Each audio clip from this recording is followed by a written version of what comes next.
হযরত সাদ ইবনে আবি ওয়াক্কাস রাদিয়াল্লাহু তাআলা আনহু আফ্রিকার ভূখণ্ডের দিকে সাহাবায়ে কেরামের একটা জামাত নিয়ে রওনা হয়েছেন। উদ্দেশ্য হলো আফ্রিকার ভূখণ্ডের মধ্যে ইসলামের পতাকা উড্ডীন করবেন। সাহাবায়ে কেরামের হাজার হাজার সাথী আফ্রিকা অভিমুখে লং মার্চ শুরু করলেন। লং মার্চ শুরু করতে করতে ঠিক আফ্রিকার ঢোকার আগে যে নদী, যে সমুদ্র, ওই নদীর পারে এসে সন্ধ্যা গনিয়ে যায়।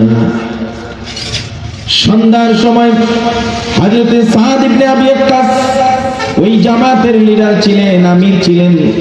তিনি বললেন, ও নবীর সাহাবীরা, আমরা এসেছি আফ্রিকার ভূখণ্ডের মধ্যে ইসলামের পতাকা উড্ডীন করব। সন্ধ্যা ঘনিয়ে আসলো, নদী পার হয়ে যাওয়ার মতো কোনো ব্যবস্থা নাই। আমাদের সামনে পথ দুইটা খোলা, হয় আমরা এখান থেকে আবার মদিনায় ফেরত যাব, আর যদি আফ্রিকার ভূখণ্ডে ঢুকতে হয় তাহলে নদীর মধ্যে মাঝি নাই, মাল্লা নাই, নৌকা নাই, কিস্তি নাই, ঘোড়াকে নদীর উপর দাবিয়ে ঘোড়ার সহ নদী পার হতে হবে। কোনটা করবা? পিছনে ফিরে মদিনায় চলে যাবে, নাকি ঘোড়া দৌড়ায় পানির উপর আফ্রিকার ভূখণ্ডে ঢুকবে? সাহাবায়ে কেরামের জামাত সকলে বলল এক সুরে, আমিরুল মুমিনিন, আপনি আমাদের লিডার। আফ্রিকার ভূখণ্ডের মধ্যে ইসলাম প্রচার করার জন্য আমরা এসেছি, আমরা মদিনায় ফেরত যাব না। আপনি যা আদেশ করবেন আমরা তাই করব। প্রয়োজনে আফ্রিকার ওই নদীর পানির উপর ঘোড়া নিয়ে আমরা ঝাঁপিয়ে পড়তে রাজি আছি। বিশ্বাস। হযরত সাদ ইবনে আবি ওয়াক্কাস বলেন, তাহলে নদীর পানি দিয়ে সবাই ওযু করে নাও। সব সাহাবীরা ওযু করলেন, 2 রাকাত নামাজ পড়ে নিলেন। এবার আল্লাহর দরবারে দোয়া করলেন, রব্বুল আলামিন, আপনার দ্বীন প্রচারের জন্য আমরা মদিনার ভূখণ্ড ছেড়ে আফ্রিকার ভূখণ্ডের দিকে অগ্রসরমান। রব্বুল আলামিন, নদী পার হওয়ার মতো কোনো নৌকা নাই, মাঝি নাই, মাল্লা নাই, কিস্তি নাই, কিছুই নাই। আপনার নামের সাহায্য নিয়ে আপনার উপর তাওয়াক্কুল করে আমরা নদীতে ঝাঁপিয়ে পড়ে নদীর ওই পারে ঘোড়া দৌড়ায় চলে যাব। দয়া করে আমাদেরকে নদীর এপার থেকে ও পারে যাওয়ার ব্যবস্থা করে দেন। সুবহানাল্লাহ বলুন। হযরত সাদ ইবনে আবি ওয়াক্কাস বললেন, ও সাহাবীরা, নবী, আমাদের সাথীরা সবাই আমার সঙ্গে পড়ে নাও, নাস্তাঈনু বিল্লাহি ওয়া নাতাওয়াক্কালু আলাইহি, হাসবুনাল্লাহু ওয়া নি'মাল ওয়াকিল, নি'মাল মাওলা ওয়া নি'মান নাসীর। আল্লাহু আকবার। এই দোয়াটা সবাই শিখে রাখবেন। কঠিন থেকে কঠিন বিপদের সময় পড়বেন, হাসবুনাল্লাহু নি'মাল ওয়াকিল, নি'মাল মাওলা। বিশ্বাসের সাথে পড়তে হবে। মাখলুক কিছুই করতে পারে না, সব করেন কে? তাওয়াক্কুল, বিশ্বাস, ভরসা, ঈমান সব আমাদের কার উপর? আল্লাহ। সবাই বলেন না, কানা আলাইনা হাক্কান আলাইনা নাসরুল মুমিনিন। মিয়ারা আল্লাহর কালাম পড়ো না। আল্লাহ বলছেন, হে মুমিনরা, কার পিছনে দৌড়াও?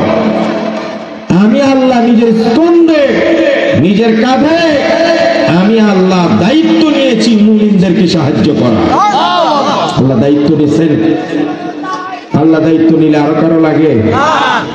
বলেন না, আলাইসাল্লাহু বিকাফিন আবদা। হে গোলাম, আমি কি তোদের জন্য যথেষ্ট নই? আমাদের জন্য কে যথেষ্ট? ঈমান আসেনি? ঈমান রাখেন। আমাদের কার ভরসায় আমরা চলি? আমাদের বিশ্বাস কার উপর? সাহায্য করবেন কে?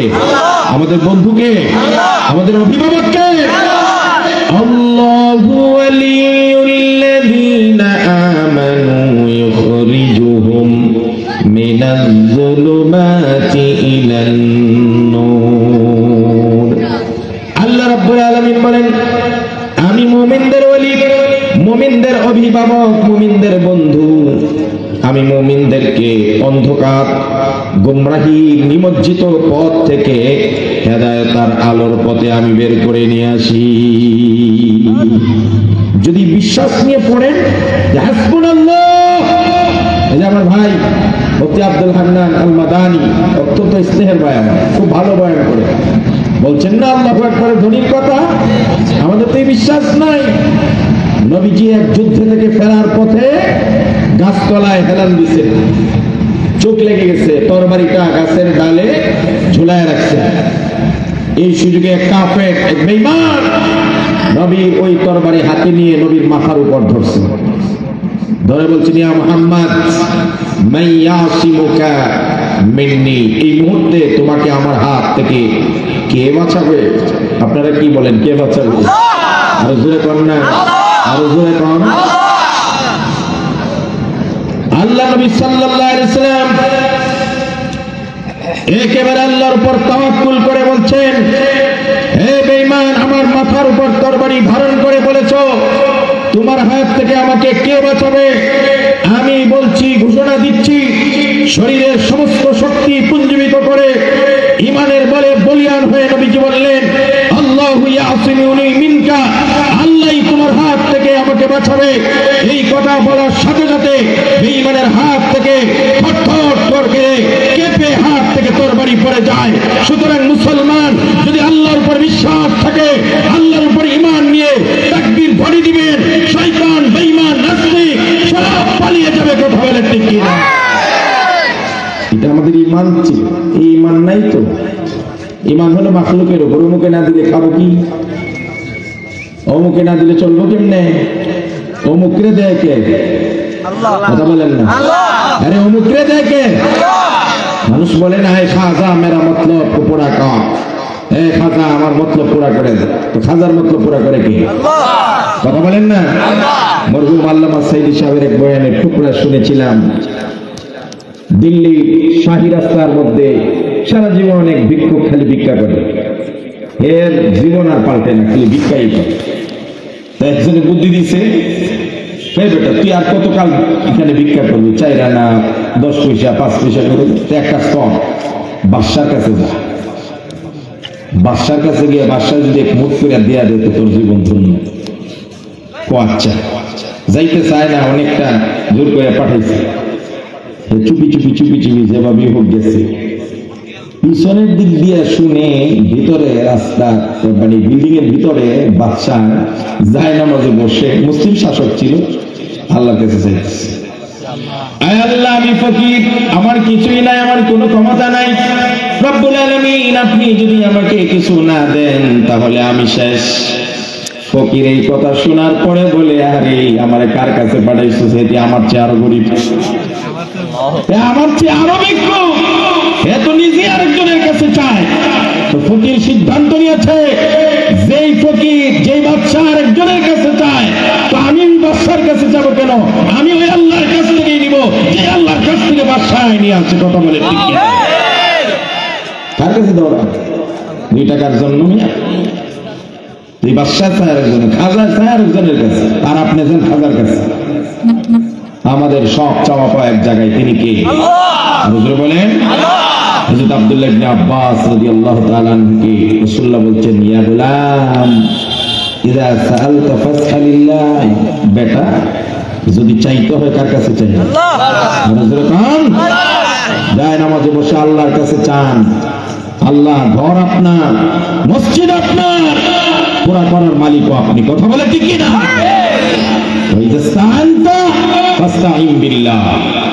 আর যদি সাহায্য চাও তাহলে কার কাছে চাও? আল্লাহর কাছে। এই সাহায্য কার কাছে চাইবেন? রাসূলুল্লাহ বলছেন, ওয়াইদা ইসতাআনতা ফাসতাঈন বিল্লাহ, আর যদি সাহায্য চাইতে হয় তাহলে আল্লাহর কাছে চাও। কেন? ওয়ালাম, নবীজি বলেন, জেনে রাখো, আন্নাল উম্মাতা লাউ ইজতামাআত আলা আন ইয়ানফাউকা বিশাইইন, লাম ইয়ানফাউকা ইল্লা বিশাইইন ক্বাদ কাতাবাল্লাহু লাক। হযরত আব্দুল্লাহ ইবনে আব্বাস রাদিয়াল্লাহু তাআলা আনহুকে নবীজি শিক্ষা দিলেন, উম্মত শিখেন, আপনারাও শিখেন, মাজারে দৌড়াইবেন না, কোনো দরবারে যাবেন না, কোনো বাবার কাছে কিছুই নাই।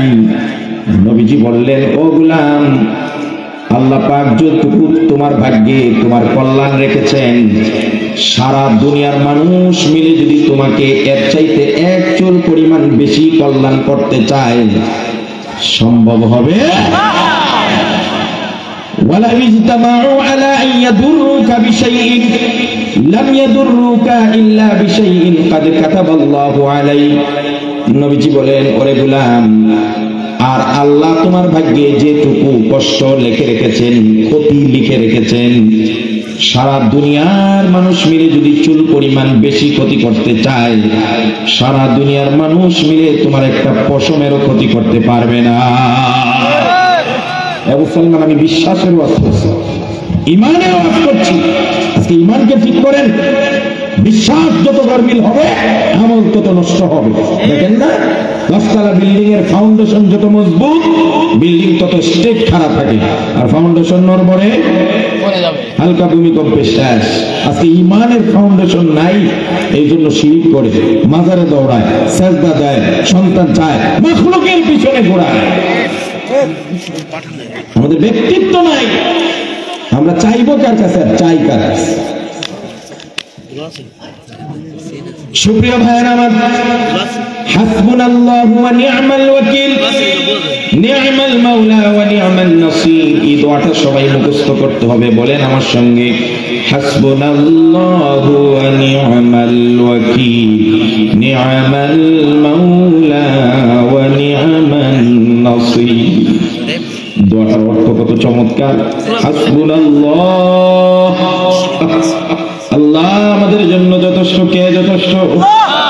ওয়া নি'মাল ওয়াকিল, তার চাইতে বেশি জিম্মাদার, তার চাইতে টেক কেয়ার করনেওয়ালার কেউ নাই। নি'মাল মাওলা ওয়া নি'মান নাসির, তিনি আমাদের জন্য উত্তম অভিভাবক, তিনি আমাদের জন্য উত্তম সাহায্যকারী। ও ভাইরা, অসুস্থ হলে এই দোয়াটা করবেন। আল্লাহ, ডাক্তার কোনো কিছু করার ক্ষমতা নেই, আপনি আমাকে সুস্থ করতে পারেন। ইমানটা মজবুত করে দোয়াটা করবেন। আজকে ইমান মজবুত নাই। আর না হলে সাইয়েদনা ইব্রাহিম আলাইহিস সালাতু ওয়াস সালাম, নমরুদ যখন ইব্রাহিম আলাইহিস সালাতু ওয়াস সালামকে আগুনের কুণ্ডলীর ভিতরে ফেলে দিয়েছিলেন, জিবরাইল আলাইহিস সালাতু ওয়াস সালাম আল্লাহর কাছ থেকে অনুমতি নিয়ে সোজা ইব্রাহিম আলাইহিস সালামের কাছে আসছেন। ইব্রাহিম, তোমার কোনো সাহায্যের প্রয়োজন? বলো, আমি সাহায্য করব। আপনাকে কে পাঠাইছেন? আল্লাহ পাঠাইছেন। এবার ইব্রাহিম আলাইহিস সালাতু ওয়াস সালাম বললেন, ভাই জিবরাইল, যদি আল্লাহ আমাকে নমরুদের আগুন থেকে বাঁচানোর ইচ্ছা থাকে, তোমাকে পাঠিয়ে তোমার মাধ্যমে বাঁচাইতে হবে না, আমার আল্লাহ ওখান থেকেই বসে আমাকে বাঁচাইতে পারে। জিবরাইল চলে গেলেন, গিয়ে বললেন, আল্লাহ, এতদিনে বুঝছি ইব্রাহিম কেন আপনার খলিল, আপনার বন্ধু। সুবহানাল্লাহ। ইব্রাহিম আলাইহিস সালাম কার বন্ধু? ওয়াত্তাখাযাল্লাহু ইব্রাহিমা খলিলা। আল্লাহ পাক ইব্রাহিমকে বন্ধু গ্রহণ করছেন।